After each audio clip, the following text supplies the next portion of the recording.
Astro connect के ज्योतिष कार्यक्रम में आपका हार्दिक स्वागत है।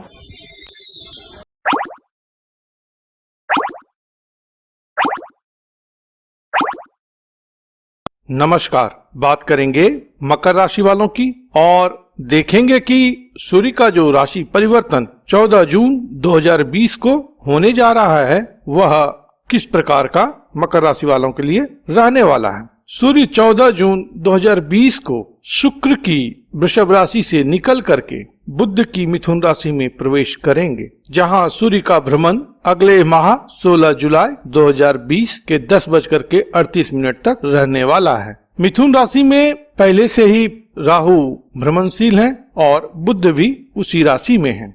मिथुन राशि जो है वह मकर राशि वालों के 6th भाव में पड़ने वाली राशि है, तो सूर्य का जो संचार है वह मकर राशि वालों के 6th भाव में होने जा रहा है। सूर्य ग्रह राज हैं और यह 8th भाव और आयु के स्वामी होकर के आपके 6th भाव में आने वाले हैं। तो यह जो है एक बहुत ही सुंदर स्थिति बनने जा रही है, जिससे कि मकर राशि वाले बहुत ही लाभान्वित होंगे। लाभ मिलेगा, अच्छा मिलेगा, लेकिन उससे पहले मैं कई एक बातें आपको बताना चाहूंगा, क्योंकि सूर्य ग्रहण भी हो रहा है और सूर्य अष्टमेश भी है। अगर जान लेंगे तो आपको समझने में सरलता होगी और लाइफ को प्लान करने में आपको मदद मिलेगी। आगे बढ़ने से पहले मैं एक बात और बता दूं कि यह जो राशि फल है वह चंद्र आधारित है। चंद्र राशि के आधार पर आपको राशिफल बताया जा रहा है, लेकिन इसका मतलब यह कतई नहीं है कि जो मकर लग्न वाले हैं उनके लिए यह अनुपयोगी है। समझिएगा कि ज्योतिष में चंद्र मन के कारक है और लग्न शरीर है, तो मन और शरीर का जो अन्योन्याश्रय संबंध है, ह्यूमन बीइंग जो है वह साइकोसोमेटिक है। मन और शरीर गहन रूप से जुड़ा हुआ है। मन में कोई बात होगी तो शरीर उससे प्रभावित होगा, शरीर पर कोई बात होगी तो मन उससे प्रभावित होगा। दोनों एक दूसरे से जुड़े हैं, इसलिए मन की बात करते हैं तो वह भी शरीर की बात होगी, और शरीर की बात करते हैं तो मन पर भी उसका असर होगा। इस अन्योन्याश्रय संबंध को देखते हुए यह आप बखूबी समझ सकते हैं कि अगर गोचर फल चंद्र आधारित भी है तो भी उस लग्न वाले के लिए, करस्पॉन्डिंग लग्न वाले के लिए कहीं न कहीं उपयोगी है। दूसरी बात मैं आपको बताऊं कि कई कमेंट्स में देखता हूं जिसमें कि लोग कहते हैं कि जो आपने बताया मेरे संदर्भ में सही नहीं हुआ, और कुछ लोग तो यह भी कहते हैं कि फेक वीडियो है वगैरह वगैरह। सबका अपना अपना जजमेंट है, अपनी बुद्धिमती है, किसी के विषय में मुझे कुछ नहीं कहना।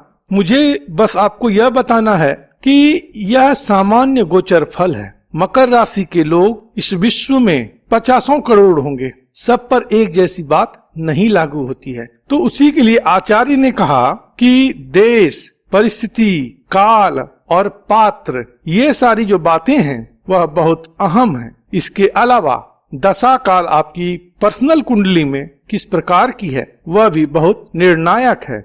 इन सब को ध्यान में लाए बगैर अगर किसी इंडिविजुअल के बारे में कुछ कहा जाएगा तो वह सही नहीं होगा। तो अब आप समझें इन बातों को कि राशिफल कोई गलत नहीं है, बल्कि उद्देश्य इसका यह है कि एक जो जनरल ट्रेंड है उसको आप समझें।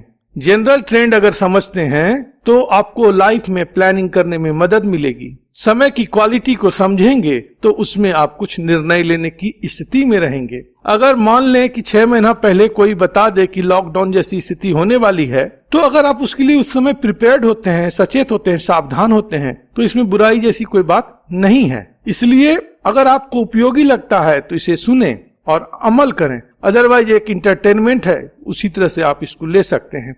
तो चलिए आते हैं राशिफल पर, और मैं आपको पहले बता दूं कि सूर्य जो है वह 8th भाव के स्वामी हैं। सूर्य आत्म कारक हैं, आत्मा के कारक हैं, और वह मकर राशि वालों के लिए आयु भाव के स्वामी हैं। यह जो है 8th भाव एक रंध्र भाव है, वह दुखदाई भाव है, त्रिक भाव है। इसमें जो है सडननेस है, अचानकता है। अचानकता को अगर आप समझते हैं तो जरूर समझेंगे कि जो भी चीज अचानक होता है ना वह आपके बियॉन्ड कंट्रोल होता है, उस पर आपका कोई कंट्रोल नहीं होता। कंट्रोल करना भी चाहें आप तो वह कंट्रोल नहीं होगा। अष्टम भाव के विषय में एक बात समझ लीजिए, या अष्टमेश के विषय में जो कि सूर्य आपके हैं, कि this is an agency of sudden transformation. Sudden भी है और ट्रांसफॉर्मेशन भी है, बदल देगा आपको अचानक, जिसमें कि आप कंट्रोल अपने ऊपर नहीं कर पाएंगे, चाहेंगे भी तो कंट्रोल नहीं कर पाएंगे। ठीक है, अष्टम भाव जो है वह है पुनरुत्थान का। पुनरुत्थान का मतलब क्या हुआ? पुनरुत्थान अभी की स्थिति होगी, लेकिन इससे पहले क्या था? जीर्ण शीर्ण हालत थी, अधोगति की स्थिति थी, वहां से फिर जो है सो उत्थान हुआ है। इन बातों को मैं क्यों कह रहा हूं? क्योंकि आगे जो योग बन रहा है उसमें आप इन बातों को समझेंगे, जो कि अभी आपको ऊंचाई प्रदान करेगा। उसी तरह से यह क्या करता है? रेजुवेनेशन, मतलब कि बूढ़े आदमी को भी यौवन कर दे, तो उसके लिए पहले बूढ़ा होना होता है, तब जाकर के फिर वह यौवन अवस्था प्राप्त होगी। जीर्णोद्धार, तो यह जो बातें हैं इस बड़ी एडवर्स लगती हैं, लेकिन इस एडवर्सिटीज से जो निकालता है, आपको उभारता है, वह अष्टम भाव है। अष्टम भाव अनअर्न्ड मनी है। बड़े बड़े जितने भी लोग देख रहे हैं, वह जो इतने बड़े हो गए हैं, धनी हो गए हैं, उन्होंने अपनी कमाई नहीं की है, लोगों ने कमा करके दी है। लोगों की कमाई का एक हिस्सा किसी न किसी रूप में उनके पास पहुंच रहा है, तभी वह 500%, 1000% जो उनका ग्रोथ होता है। तो इस प्रकार की संभावनाओं को लिए हुए आपका अष्टम भाव है, और यह भाव के स्वामी सूर्य षष्ठ भाव में आ गए, तो इसको बोलते हैं विपरीत राजयोग। सरल नाम का विपरीत राजयोग बनता है। विपरीत राजयोग में क्या हुआ कि जैसा कि नाम से भी आप समझ सकते हैं कि विपरीत स्थिति में आपको राजयोग मिल जाना, बड़ी विकट स्थिति में आपको राजयोग मिल जाना, बड़ी एडवर्सिटीज में आपको राजयोग मिलना। ठीक है ना? तो इसके लिए एडवर्सिटीज को फेस करना पड़ेगा, विकट स्थिति में जाना पड़ेगा, तब वहां से उन्नयन की कहानी शुरू होगी।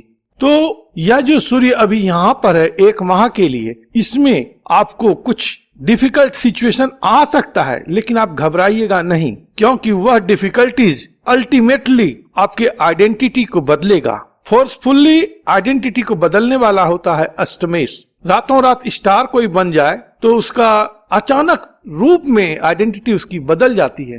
तो यहाँ पर अभी आपको अगर कुछ परेशानी मिलती है तो धैर्य धारण कीजिएगा। सूर्य को आप देखें तो आपको बोध होगा कि उसको कोई जल्दी नहीं है, वह सुबह उदित होता है और अपनी निरंतर गति से फिर ऊंचाइयों को प्राप्त करता है और अपनी यात्रा भी पूरी करता है।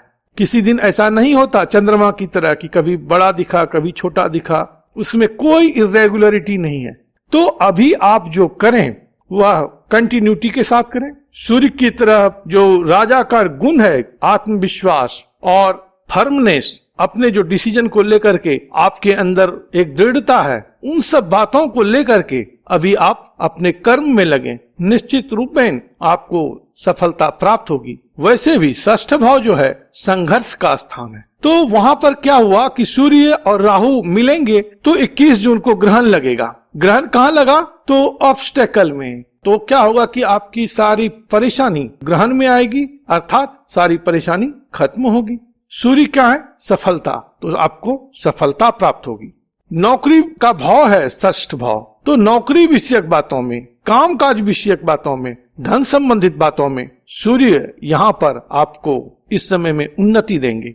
यह उन्नति कारक समय रहेगा, मान सम्मान में वृद्धि होगी और धन आदि भी जो है सो इस समय आपको प्राप्त होगा। शत्रु जो है वह शांत होंगे, शत्रुओं का शमन होगा। ये बहुत सारी अच्छी बातें आएंगी, लेकिन पहले मुश्किलें भी आएंगी, और एक जो मुश्किल आ सकती है वह है स्वास्थ्य को लेकर के, क्योंकि सूर्य की जो भूमिका है हमारे जीवन में वह इस रूप में भी है कि हमारे अंदर जो वाइटल फोर्स है उसको गवर्न करता है सूर्य, और जब वह ग्रहण में पड़ेगा तो कहीं न कहीं हमारे अंदर की जो वाइटलिटी है उस पर असर पड़ेगा। तो स्वास्थ्य को लेकर के थोड़ा आप सचेत रहिएगा। खान पान सात्विक रखें तो बहुत बढ़िया रहेगा, और सूर्य की तरह नियमित रूप में अपने डिसिप्लिन लाइफ को और रूटीन लाइफ को बनाए रखिएगा, तो यहाँ पर सूर्य आपको बहुत कुछ अच्छा परिणाम दे करके जाएंगे। क्योंकि यह जो विपरीत राजयोग है मकर राशि वालों को इस दौर में मिल रहा है जब 7.5 की बातें चरम पर हैं, और बड़ी विकट स्थिति है अभी संसार में, ग्रहों की स्थिति भी बड़ी विचित्र है। तो इन सबों के बीच आपको मिल रहा यह अवसर, तो इस अवसर को आप समझेंगे और इसे यथोचित कैश करेंगे, ऐसा मैं समझता हूँ। प्रभु आप पर कृपा करें, आप स्वस्थ रहें, मस्त रहें और व्यस्त रहें। ओम नमो भगवते वासुदेवाय। अगर आप गुरुजी से पेड एस्ट्रोलॉजी कंसल्टेंसी चाहते हैं तो अपने स्पेसिफिक प्रश्न के साथ साथ अपनी जन्म तिथि, जन्म समय तथा जन्म स्थान का विवरण हमारे इस ईमेल आईडी पर भेज दें। धन्यवाद। Thank you. प्रणाम।